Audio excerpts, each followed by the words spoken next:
बिल्कुल हिन वक्त असां हाली रोड थाने की हद पुरानी सब्जी मंडी चौक ते मौजूद आहियूं, जिते ये रोड मथे हिकिड़ी केबिन नुमा स्टॉल है, जंहिंजे अंदरि हिकिड़ो शख़्स वेही करे शराब विकिरो करे रहियो। असां जीअं हिते स्ट्रीम ऑपरेशन कयोसीं, उन दौरान असां जीअं हिते पहुता आहियूं त उहो राय फरार इख्तियार करे हितां भॼी वियो आहे। लेकिन उनजो जेको शराब आहे ऐं उहो जेका हिते शराब विकिरो करे रहियो उहो हिते मौजूदु आहे। ऐं कैमरामैन खे चवंदुसि उहो तव्हांखे शराब ॾेखारे।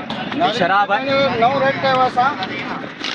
ये शराब जा क्रेट जेके ख़ाली थी चुका आहिनि ऐं आउं कोशिशि कंदुसि अंदरां बि ॾेखारे। हाली रोड जी हद में जेको सिस्टम आहे तव्हां ॾिसी सघो था। ये शराब जूं हे बोतलूं आहिनि जेके क्रेट आहिनि हे ख़ाली थी चुका आहिनि। आख़िरी क्रेट हुयो उनजो जेको सेल करे वियो आहे।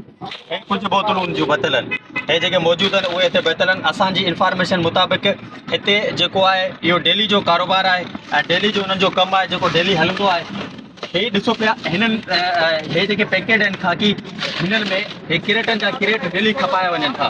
ही अॼु जी सेल आहे उनजी, ही अॼु जी 1 तारीख़ जी सेल आहे। जेको असांजे अचण खां पोइ राय फरार इख्तियार करे वियो आहे। असां हिकिड़ो दफ़ो ॿीहर बि तव्हांखे ॿुधाईंदा हलूं त ही हाली रोड थाणे जी हद आहे। सिर्फ़ु 2 बोतलूं हुयूं तॾहिं हू राय फरार इख्तियार करे वियो आहे।